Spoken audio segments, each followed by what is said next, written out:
ప్రభు నామానికి మహిమ కలుగుగాక.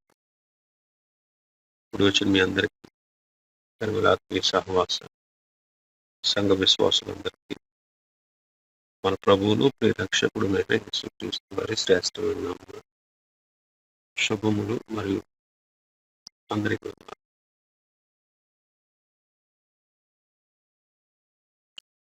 లేవీకాండం 14వ అధ్యాయాన్ని మనం ధ్యానించుకున్నాం.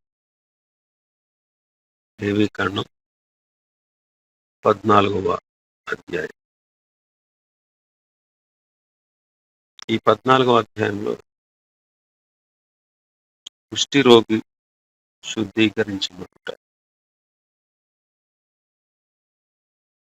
కుష్టి రోగి శుద్ధీకరించబడుట అనే విషయాన్ని మనం చూస్తాం. మొదటి 10 వచనాల్లో కుష్టి రోగిని పవిత్రపరిచే విధానం, 10వ వచనం నుంచి 20వ వచనం వరకు శుద్ధుడైన వాడు చెల్లించవలసిన కానుక,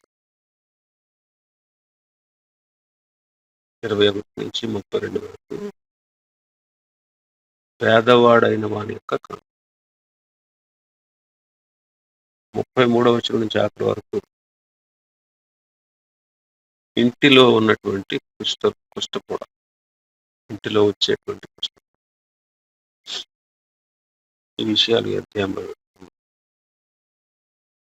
కుష్ఠరోగిని పవిత్రపరచడం. వాస్తవంగా కుష్ఠరోగం తగిలిన వాడు దైవానుగ్రహం చేతనే స్వస్థత పొందుతాడు. దైవానుగ్రహం చేతనే స్వస్థత పొందుతాడు. కాబట్టి స్వస్థత పొందినటువంటి అతన్ని పాళెంలో చేర్చుకోవడానికి తగిన శ్రద్ధ తీసుకోవాలి. ఇప్పుడు ఆ పవిత్రీకరించబడినటువంటి విషయాన్ని మనం ధ్యానించాలి. మొదటి నుంచి చదువుతాను. 14వ అధ్యాయం. మరియు యెహోవా మోషేకు ఇలాగు సెలవిచ్చాడు, కుష్ఠరోగి పవిత్రుడని నిర్ణయించిన దినమున వానిని గూర్చిన విధి ఏదనగా యాజకుని యొద్దకు వానిని తీసుకుని రా. యాజకుడు పాలెము వెలుపలికి పోవలెను. యాజకుడు వానిని చూచినప్పుడు కుష్టు కూడా బాగుపడి కుష్ఠరోగిని విడిచిన ఎడల యాజకుడు పవిత్రత పొందగోరు వాని కొరకు సజీవమైన 2 పవిత్ర పక్షులను, దేవదారు కర్రను, రక్తవర్ణము గల నూనెను, హిస్సోపును తెమ్మని ఆజ్ఞాపడు. అప్పుడు యాజకుడు పారు నీటిపైన మంటి పాత్రలో ఆ పక్షులలో ఒక దానిని చంపన ఆజ్ఞాపించి సజీవమైన పక్షిని ఆ దేవదారు కర్రను, రక్తవర్ణము గల నూలును, హిస్సోపును తీసుకుని పారు నీటిపైన చంపిన పక్షి రక్తంలో వాటిని సజీవమైన పక్షిని ముంచి కుష్టు విషయంలో పవిత్రత పొందగోరు వాని మీద 7 మారులు ప్రోక్షించి వాడు పవిత్రుడని నిర్ణయించి సజీవమైన పక్షి ఎగిరిపోవున్నట్లు దానిని వదిలివేయవలెను.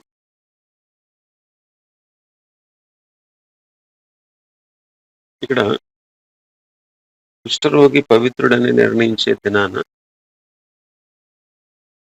వాడిని గూర్చిన విధి ఏంటంటే యాజకుని వద్దకు వాడిని తీసుకురావాలి.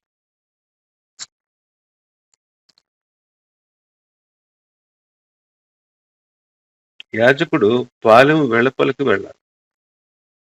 యాజకుడు వాడిని చూసినప్పుడు ఆ కుష్ఠపొడ బాగుపడి అతన్ని విడిచిపెట్టేస్తే యాజకుడు ఆ పవిత్రత పొందాలి అనుకునేటువంటి ఆ వ్యక్తి కొరకు సజీవమైన 2 పవిత్ర పక్షుల్ని, దేవదారు కర్రను, రక్తవర్ణం గల నూలును హిస్సోపును తెమ్మని ఆజ్ఞాపించాలి. అప్పుడు యాజకుడు పారునీటిపైన మంటి పాత్రలో ఆ పక్షుల్లో ఒకదాన్ని చంపాలి.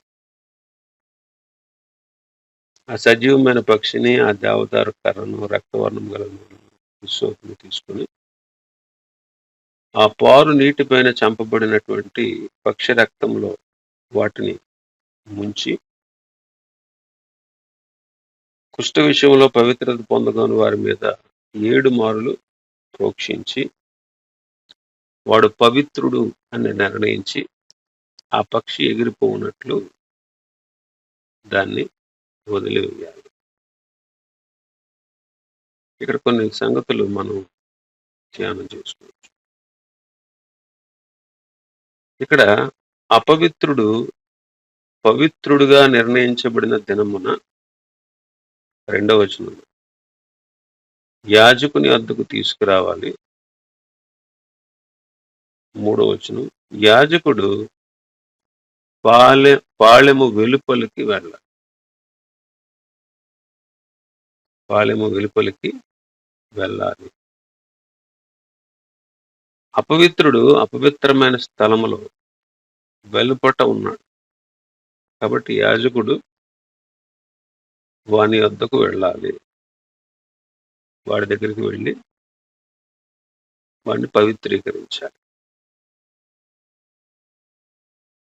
ఇక్కడ ఆలోచన చేస్తే పాపము దేవునికి అసహ్యం. కాబట్టి పాపి అయిన మనుష్యుడు దైవ సాన్నిధ్యానికి వెలుపలే ఉండాలి. ఇక్కడ యాజకుడు పాపి ఉన్నటువంటి చోటుకు వెళ్ళాడు. అంతేగాని పాపి యాజకుని దగ్గరికి రాలేదు. మన ప్రధాన యాజకుడు ప్రభువు అయిన యేసుక్రీస్తు. ఆయన దగ్గరికి మనం వెళ్ళలేం. ఆయనే మనల్ని వెతుక్కుంటూ మన దగ్గరికి వచ్చాడు. మనం ఆయన వెదకలేదు కూడా. యేసుక్రీస్తు ఉన్న చోటుకి పాపాత్ములు వెళ్ళలేరు. యేసుక్రీస్తు ఉన్న చోటుకి పాపాత్ములు వెళ్ళనేరరు. యోహాను సువార్త 8వ అధ్యాయం 21వ వచనం. మరి ఒకప్పుడు ఆయన, నేను వెళ్ళిపోవచ్చున్నాను, మీరు నన్ను వెదకుదురు గాని మీ పాపములోనే ఉండి చనిపోవుదురు, నేను వెళ్ళి చోటుకి మీరు రాలేరని వారితో చెప్పు.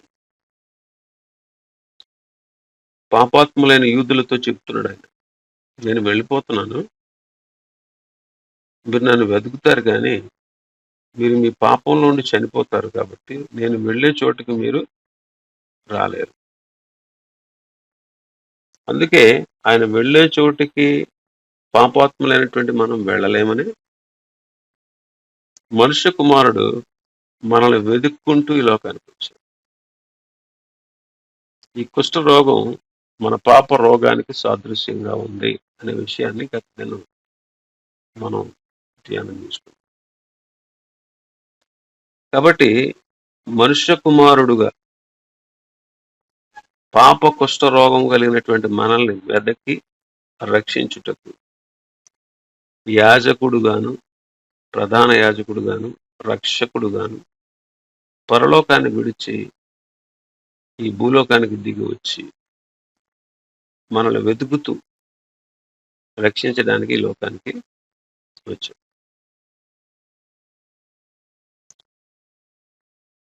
పాళెం వెలుపల ఉన్నటువంటి మన దగ్గరికి ఆయన పాళాన్ని విడిచిపెట్టి, తన నివాసాన్ని విడిచిపెట్టి ఈ లోకానికి వచ్చాడు. కాబట్టి యాజకుడు వెలుపలకు వచ్చి నిర్ణయించబడినటువంటి విధి, శుద్ధీకరణ ఆచారంను వెలుపటే ఆచరిస్తూ ఉంది. అలాగే మన ప్రధాన యాజకుడైనటువంటి యేసుక్రీస్తు వారు తన స్వరక్తము చేత ప్రజలను పరిశుద్ధపరచడానికి గవిని వెలుపట, అంటే యెరూషలేము అనేటువంటి ఆ పట్టణపు వెలుపల కపాలమనబడిన స్థలంలో ఆయన మన కోసం శుద్ధీకరణగా మన పాపాల నుంచి మనల్ని విడిపించడానికి ఈ లోకానికి ఆయన దిగి వచ్చాడు. అందుకే హెబ్రీ పత్రికలో పౌలు గారు అంటారు,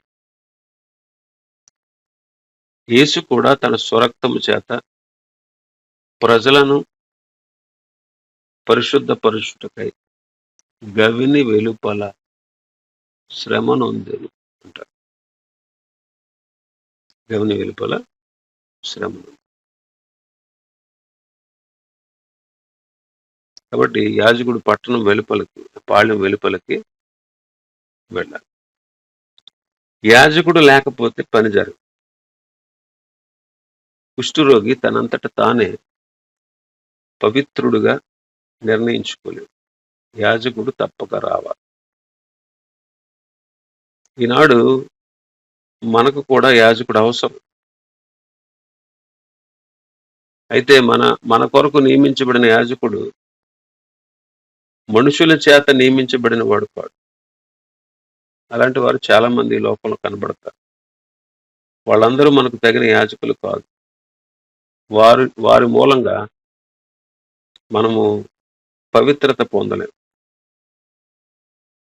కొత్త నిబంధనలో ఎక్కడా కూడా మనుష్య మాత్రులు యాజకులని పిలువబడలేదు.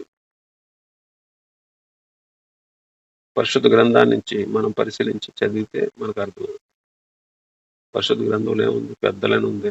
కొత్త నిబంధనలో అధ్యక్షులు, పరిచారకులు, కాపరులు, ఉపదేశకులు, ఇలాంటి మాటలన్నీ ఉంటాయి. కానీ ఒక్క వచనంలోనైనా యాజకుడు అనేటువంటి, ప్రధాన యాజకుడు అనేటువంటి పదం కనబడు. మనుషుల గురించి ఎక్కడ చెప్పబడదు. మనం యాజకులు, క్రీస్తు మన ప్రధాన యాజకుడు. క్రీస్తు మన ప్రధాన యాజకులు పవిత్రత కలిగించరు. ప్రధాన యాజకుడే ఆ పని చేయాలి. మనమందరం యాజకులు. అందుకే ప్రకటన గ్రంథం 1వ అధ్యాయం 6వ వచనం, మనందరినీ దేవునికి ఒక రాజ్యముగాను యాజకులను గాను చేసినట్టు. పేతురు పత్రికలు అంటారు, పేతురు మొదటి పత్రిక 2వ అధ్యాయం 9వ వచనం, చీకటిలో నుండి ఆశ్చర్యకరమైన తన వెలుగులోనికి మిమ్మల్ని పిలిచిన వారి గుణాతిశయమును ప్రచురము చేయని మీరు ఏర్పరచబడిన వంశమును, రాజులైన యాజక సమూహమును, పరిశుద్ధ జనము, దేవుని సొత్తైన ప్రజలను. రాజులైన యాజక సమూహం.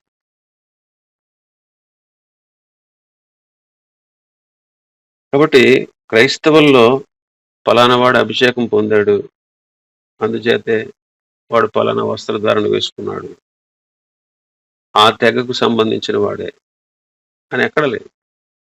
కానీ మన ప్రధాన యాజకుడు ఎవరు అంటే మన ప్రభు అయిన యేసుక్రీస్తు. అందుకే మన ప్రధాన యాజకుడైనటువంటి యేసుక్రీస్తు మీద లక్ష్యం ఉంచండి అంటాడు పౌలు.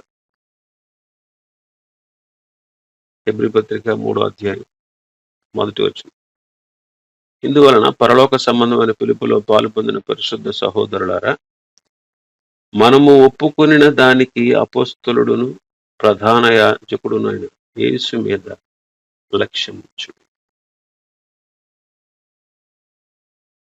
మనం ఒప్పుకున్న దానికి అపోస్తలుడు, ఇంకా ఆయన ప్రధాన యాజకుడు. మనం ఆ యేసుక్రీస్తు మీద లక్ష్యం ఉంచాలి. ఆయనే మనల్ని శుద్ధి చేయాలి, కానీ వేరొక యాజకుడు లేడు. మేము యాజకులమని చెప్పుకునే వాళ్ళని మనం చూడొచ్చు. మనుషుల చేత యాజకులైన సంఘంలో నియమించబడిన వారు ఉండొచ్చు. అలాంటి వాళ్ళు ఉన్నారు. ఇది కేవలం దేవుని వాక్య విరుద్ధం. క్రైస్తవ యాజక సమూహానికి ఇది అభ్యంతరకారం. క్రీస్తు యాజకత్వానికి ఇలాంటిది అడ్డు అన్నమాట.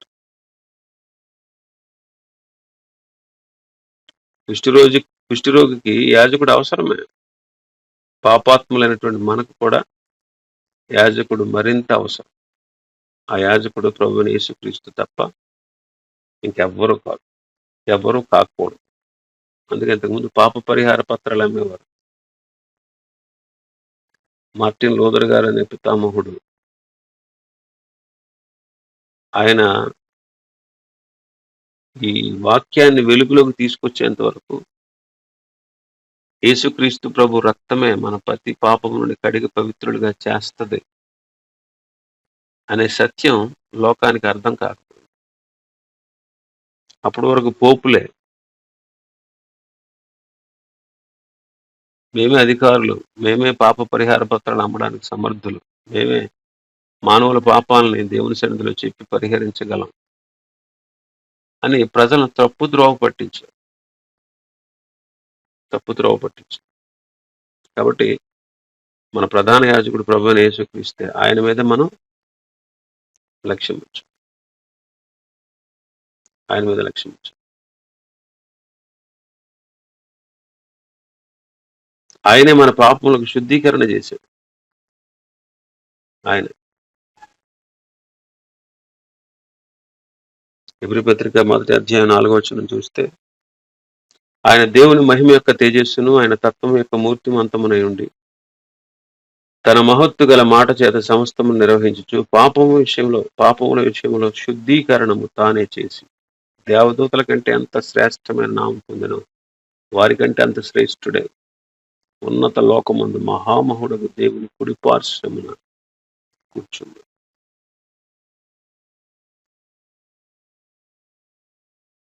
దేవుని కుడిపార్శ్వమున కూర్చుంది.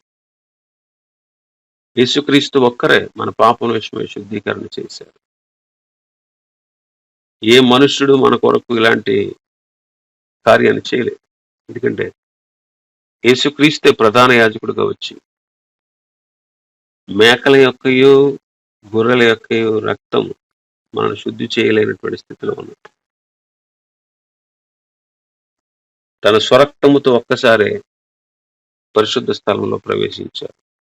హెబ్రీ పత్రిక 9వ అధ్యాయం 11-12 వచనం. అయితే క్రీస్తు రాబోచున్న మేలుల విషయమై ప్రధాన యాజకుడుగా వచ్చి తానే నిత్యమైన విమోచన సంపాదించి హస్తకృతము కానిది అనగా ఈ సృష్టి సంబంధము కానిది మరి ఘనమైనది పరిపూర్ణమైనది నేను గుడారము ద్వారా మేకల యొక్కయు కోడెల యొక్క రక్తముతో కాక తన స్వరక్తముతో ఒక్కసారి పరిశుద్ధ స్థలంలో ప్రవేశించిన. ఎలా అనగా మేకల యొక్కయు ఎడ్ల యొక్కయు రక్తము మైలుపడిన వారి మీద ఆవు బూడిద చల్లుటయు శుద్ధీకరణ కలిగినట్లు వారిని పరిశుద్ధపరిచిన ఎడల నిత్యుడగు ఆత్మ ద్వారా తాను దేవునికి నిర్దోషిగా అప్పగించిన క్రీస్తు యొక్క రక్తము నిర్జీవ క్రియలను విడిచి జీవం గల దేవుని సేవించటకు మీ మనస్సాక్షిని ఎంతో ఎక్కువగా శుద్ధి చేయండి.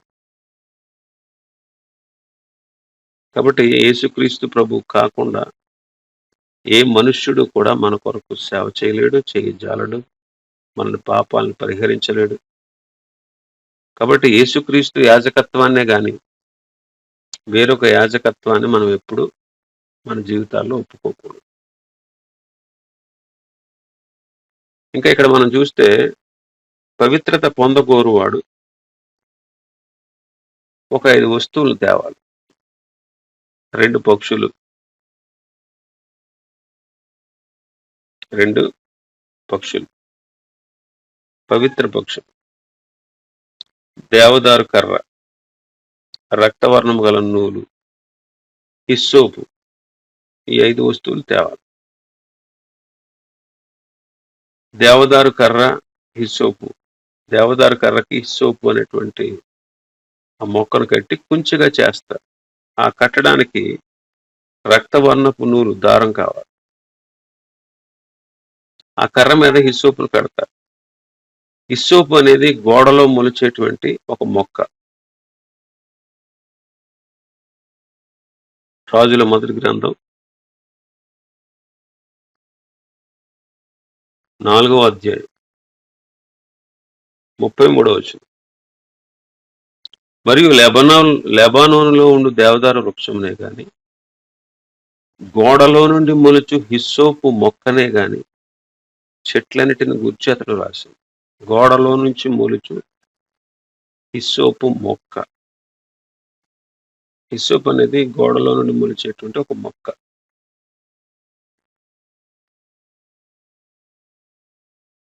దేవదారు కర్ర, ఆ దేవదారు కర్రకి హిస్సోపు మొక్కలు కడతారు. అది కట్టాలంటే నూలు దారం, రక్తవర్ణపు నూలు తెమ్మని ఆజ్ఞాపిస్తుంది. 2 పక్షుల్ని తీసుకురావాలి. 2 పక్షుల్ని తీసుకురావాలి. ఒక పక్షిని చంపి ఆ పక్షి రక్తంలో ప్రోక్షించడానికి కుంచె కావాలి కాబట్టి ఆ వస్తువులని తేవాలి. చూడండి, కుష్ఠరోగి శుద్ధీకరించబడడం ఈ వస్తువులు తేవడంతో సరిపోదు. అంటే ఆ కుష్ఠరోగి పవిత్రుడని, అతడు విమోచించబడడానికి, పాళెంలో మరల చేర్చబడడానికి అతను తీసుకురావాల్సిన వస్తువులు ఇవి చాలా తక్కువ ధర ఉన్నాయి. తక్కువ ధర.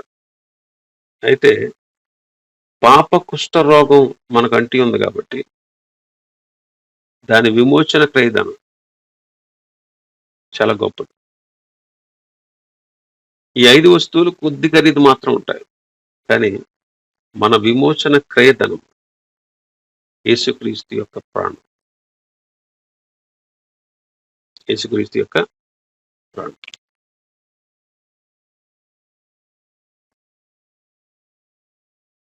బలి పక్షుల్ని 2 పక్షులు తీసుకురావాలి. ఒకటి వధించబడాలి, ఒకటి విడవబడాలి. దీని అర్థాన్ని మనం గమనిద్దాం. తేబడిన పక్షులు ఎలాంటివి? పవిత్రమైన పక్షులు. అంతేనా? 4వ వచనం. యాజకుడు పవిత్రత పొందగోరు వాని కొరకు సజీవమైన 2 పవిత్ర పక్షులను తేవాలి. 2 పవిత్రములైన పక్షులు. పవిత్రమైన పక్షుల నుంచి తీసుకురావాలి. కాకులు గాని, గ్రద్దలు గాని పనికిరావు. అవి అపవిత్రమైనవి.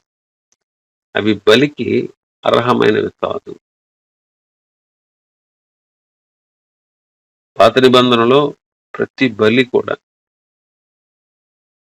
చివరిగా ఈ బలులన్నిటికీ సమాప్తము చేసేటువంటి యేసుక్రీస్తుకు సాదృశ్యం. మన కొరకు ఈ బలులన్నీ అర్పించే అవసరం లేనటువంటి విధంగా యేసుక్రీస్తు ప్రభు మన కొరకు చివరిగా బలి అయిపోయాడు. కాబట్టి మన ప్రభువు పరిశుద్ధుడు. కాబట్టి పాత నిబంధనలో అర్పించబడిన ప్రతి బలి, ఆ బలిలో ఏ విధమైన అపవిత్రత ఉండకూడదు. యేసుక్రీస్తు ప్రభు కూడా నిష్కపటుడు. ఆయనలో పాపం ఏమీ లేదు. ఆయన పాపం చేయలేదు. ఆయన మన కొరకు వధించబడినటువంటి బలి పశువై ఉన్నారు.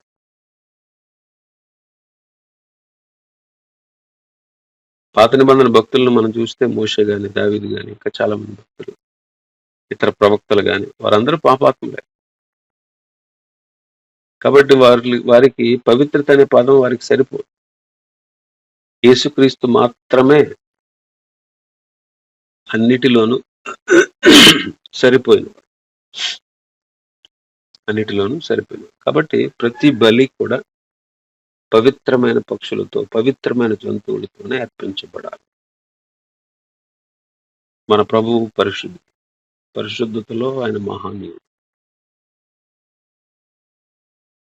పరిశుద్ధుడు, పవిత్రుడు, నిష్కల్మషుడు, పాపులలో చేరక ప్రత్యేకముగా ఉన్నవాడు.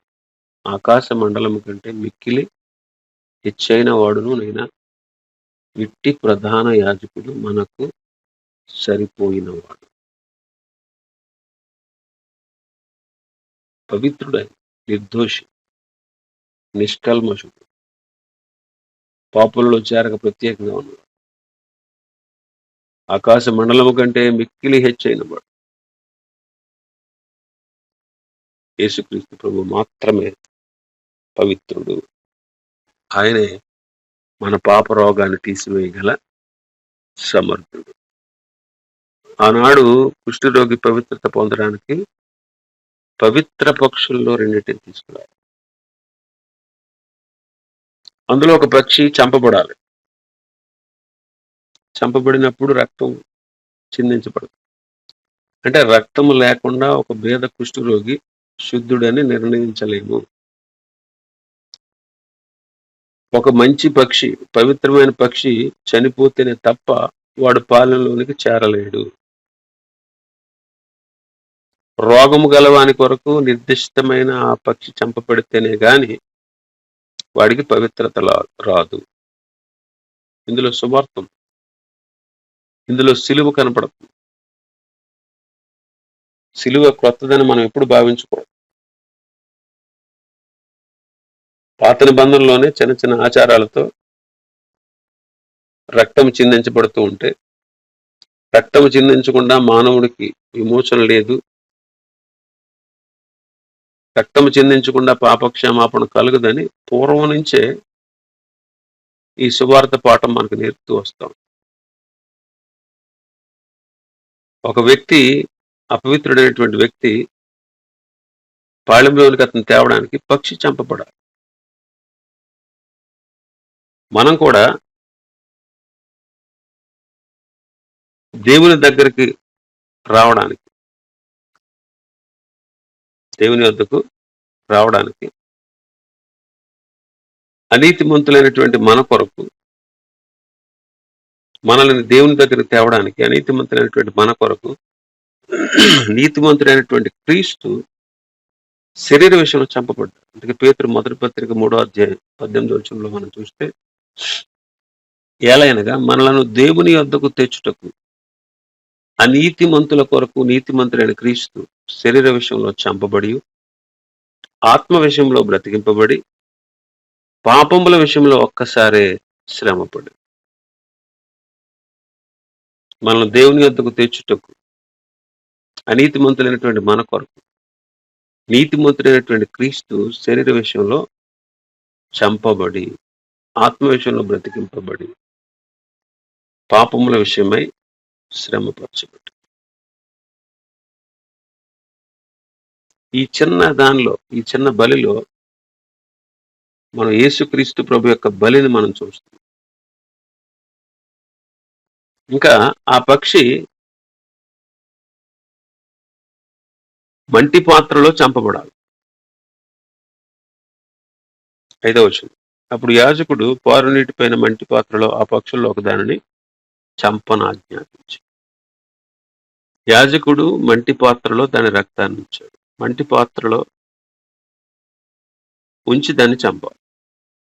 మంటి పాత్ర అంటే దేహము అని అర్థం. మంటి పాత్ర అంటే దేహం. కొరింథీయులకు రాసిన 2వ పత్రిక 4వ అధ్యాయం 7వ వచనం. అయినను ఆ బలాధిక్యము మామూలమైనది కాక దేవునిదై ఉండునట్లు మంటి ఘటములలో ఈ ఐశ్వర్యము మాకు కలదు. మంటి ఘటములలో ఈ ఐశ్వర్యము మాకు కలదు. మంటి ఘటం అంటే శరీరం. ఐశ్వర్యం ఏంటి? క్రీస్తు సువార్త. మన దేహములే మంటి పాత్రలు. అపోస్తుల దేహంలో మంటి పాత్రలో ప్రభు ఇచ్చిన ఐశ్వర్యం ఏంటంటే సువార్త. సువార్త. ఇక్కడ మంటి పాత్రలో చంపాలి. అలాగే యేసుక్రీస్తు ప్రభు మానవ జన్మమెత్తి రావాలి. అందుకే ఆ పిల్లలు రక్తమాంసములు గలవారైనందున, హెబ్రీ పత్రిక 2వ అధ్యాయం 13వ వచనంలో చూస్తాం. కాబట్టి ఆ పిల్లలు రక్తమాంసం గలవారైనందున ఆ ప్రకారమే మరణం యొక్క బలం గలవారని, అనగా అపవాదిని మరణం ద్వారా నశించేటకు, జీవితకాలం అంతయు మరణ భయం చేత దాస్యముఖులైన వారిని విడిపించుటకు ఆయన కూడా రక్త మాంసములలో పాలివాడాయి. యేసుక్రీస్తు ప్రభు శరీరధారిగా వచ్చాయి. ఆయన దేవుడై ఉండి, దేవునితో సమానుడై ఉండి తను రిక్తునిగా చేసుకున్నాడు. పాప శరీర ఆకారముతో పంపబడ్డాడు. రోమపత్రిక 8వ అధ్యాయం 3-4 వచనాలు. శరీరమును అనుసరింపక ఆత్మను అనుసరించి నడుచుకుని మన యందు ధర్మశాస్త్ర సంబంధమైన నీతి విధి నెరవేర్చబడలేదు. పాప పరిహారము నిమిత్తము దేవుడు తన సొంత కుమారుని పాప శరీరాకారముతో పంపి ఆయన శరీరమందు పాపమునకు శిక్ష విధించి పాప శరీరాకారముతో యేసుక్రీస్తు ప్రభు ఈ లోకానికి వచ్చాడు. ఆయన పరలోకానికి సంబంధించిన వాడు, కానీ మన నిమిత్తమే ఆ పక్షి వలె మంటి పాత్రను ధరించుకోవాల్సి వచ్చింది. అందుకే ఫిలిప్పీ పత్రికలో అంటాడు, ఫిలిప్పీ పత్రిక 2వ అధ్యాయం 5వ వచనంలో, క్రీస్తు యేసులో కలిగిన ఈ మనస్సు మీరు కలిగి ఉండండి. ఆయన దేవుని స్వరూపము కలవాడై ఉంది. దేవునితో సమానముగా ఉన్నట్టు విడిచిపెట్టకూడని భాగ్యమును ఎంచుకొనలేదు, కానీ మనుష్యుల పోలికగా పుట్టి దాసుని స్వరూపం ధరించుకుని తను తానే రిక్తునిగా చేసుకుని మరియు ఆకారమందు మనుష్యుడిగా కనబడి మరణము పొందినంతగా, సిలువ మరణం పొందినంతగా విధేయత చూపుని వాడే తను తాను తగ్గించుకుని చివరకు మంటి పాత్రలో సిలువ మీద మన కోసం చంపబడి. కాబట్టి పాత నిబంధనలో మన ప్రభువైన యేసుక్రీస్తు ఎంత తేటగా స్పష్టంగా కనిపిస్తున్నాడో చూడండి. కొత్త నిబంధన ఒకటే లేఖనములు కాదని మనం ఎరిగి యేసుక్రీస్తు యొక్క దివ్యమైనటువంటి ఆ అనుభవాన్ని చూడాలంటే పాత నిబంధన కూడా రావాలి. చాలా మంది పాత నిబంధన నిర్లక్ష్యం చేస్తారు, చదవరు, అందులో సారం లేదని చెప్తారు, అందులో అంతా అర్థం కాని విషయాలు ఉన్నాయి. అవి ఎందుకు మనకి క్రొత్త నిబంధన ముఖ్యం అనేవాళ్ళు లేకపోలేదు ఈ రోజు. చాలా మంది క్రొత్త నిబంధన అంటే ఇష్టపడతారు, పాత నిబంధన అంటే అసలు ఇష్టం ఉండదు. పాత నిబంధన అంటే అసలు ఇష్టం ఉండదు చాలా మంది. ఒక ఆయన అడుగుతాడు, ఒక ఆయన అంటాడు, ఏమనంటే నన్ను ఒక ఆయన వచ్చి అడిగాడు, ఒక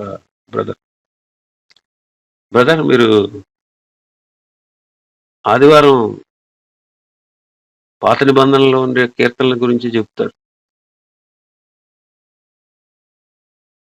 పాత నిబంధన ఎందుకు బ్రదర్? కొత్త నిబంధనలో బోల్డ్ అంశాలు ఉన్నాయి. పాత నిబంధనలో లేకుండా కొత్త నిబంధన ఎలా వచ్చింది? ఆలోచన చేయండి. సంగతుల్ని యేసుక్రీస్తుతో పోల్చి మనం దేవుని వాక్యాన్ని చదివితే ఇంకా విపులంగా అర్థమవుతుంది, ఇంకా విపులంగా అర్థమవుతుంది. ఓన్లీ క్రొత్త నిబంధనే కాదు, ఎందుకు ఇచ్చాడు ప్రభు బైబిల్? అలా అయితే క్రొత్త నిబంధన ఇద్దుడు కదా, మనకు అందుబాటులోకి ఎందుకు తీసుకొచ్చాడు? ఆ పాత నిబంధన అంతటిలో క్రీస్తు ఛాయారూపంగా ఉన్నాడు, అది మనం గ్రహిస్తామని, అది మనం గ్రహిస్తాము. ఇంకా మనం చూస్తే ఈ ఆచారం అంతా ఎక్కడ జరగాలి? పారు నీటిపై జరగాలి. ఎక్కడ జరగాలి? పారు నీటిపై. పారు నీరు గల స్థలం కావాలి.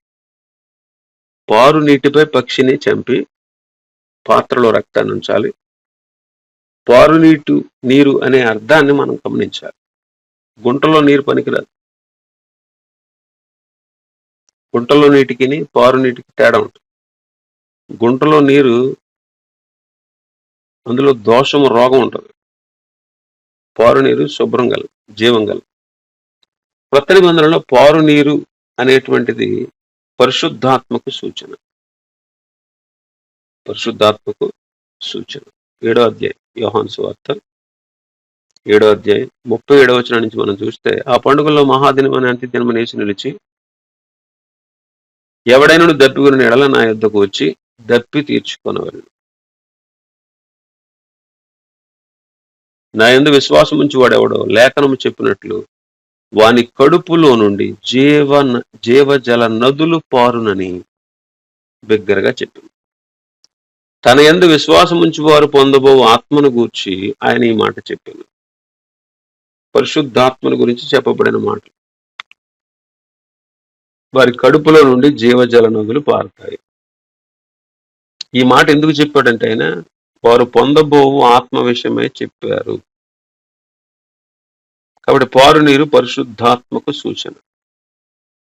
ఈ పారు నీటిపైన బలి అయిపోయిన పక్షి చంపబడినటువంటి మన ప్రభు అయిన యేసుక్రీస్తు. హెబ్రీ పత్రిక 9వ అధ్యాయం 14వ వచనం.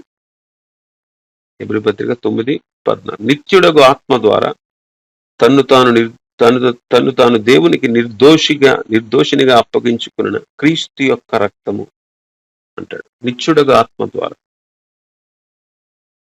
విమోచకుడు ఆత్మ ద్వారా తను తాను దేవునికి నిర్దోషిగా సమర్పించుకున్నారు రాయబడింది. అంటే ఆత్మగల స్థలంలోనే క్రీస్తు వధించబడ్డారు. అంటే ఈ పారు నీరు ఎక్కడుంది? సిలువ దగ్గరే ఉంది. ఆత్మ సహాయము ద్వారానే యేసుక్రీస్తు సిలువ శ్రమను ఓర్చుకోగలిగారు. ఆత్మ అయినటువంటి పరిశుద్ధాత్మ అయినటువంటి పారు నీటి జలముల పైన క్రీస్తు పాపాత్ములను రక్షించాడు. ఇంకా ఆత్మ సహాయంతోటే వారికి తనకు హాని చేసినటువంటి, తిరస్కరించినటువంటి వాళ్ళ యొక్క తిరస్కారాన్ని అంతటిని ఆయన భరించాడు.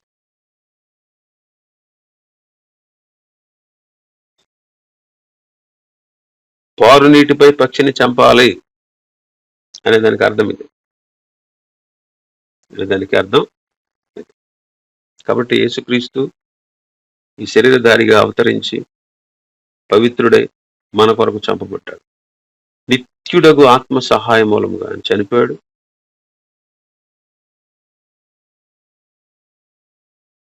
అందువల్ల అపవిత్రులైనటువంటి మనకు పవిత్రత దొరికింది. దూరస్తులైనటువంటి మనం ఇప్పుడు సమీపస్తులయ్యాం. అప్పటి వరకు కుష్ఠరోగులని నిందించబడినటువంటి వారి యొక్క నింద పోగొట్టబడి పాళెంలో వారిని చేర్చుకోవడం జరిగింది.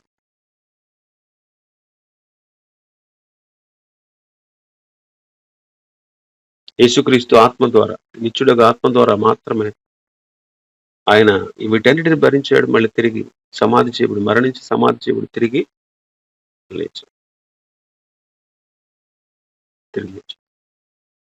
కాబట్టి ఇక్కడంతా ఈ సందర్భం అంతా కుష్ఠరోగికి చేయబడినటువంటి విధి అంతా పాపరోగము చేత పీడింపబడుతున్న మన కొరకు క్రీస్తు ప్రభు చేసిన త్యాగం మనకు స్పష్టంగా అర్థమవుతాం. ఇంకా చాలా విషయాలు ఉన్నాయి. మిగిలిన విషయాలు ప్రభు చిత్తమైతే రేపు ధ్యానం చేసుకుందాం. దేవుడి వర్తమానాన్ని మన విడుపులు ఆశీర్వదించును గాక. ఆమేన్.